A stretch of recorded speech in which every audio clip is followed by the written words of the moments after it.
Hi friends, hi friends. I hope you are doing well. Today we will talk about how to fix or how to solve the problem of backup on Bumble. We click on settings, then we click on apps, default apps, app settings.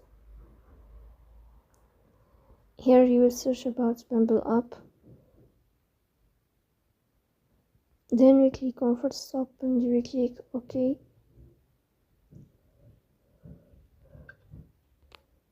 Here you will enter to storage. Then we click on clear cache.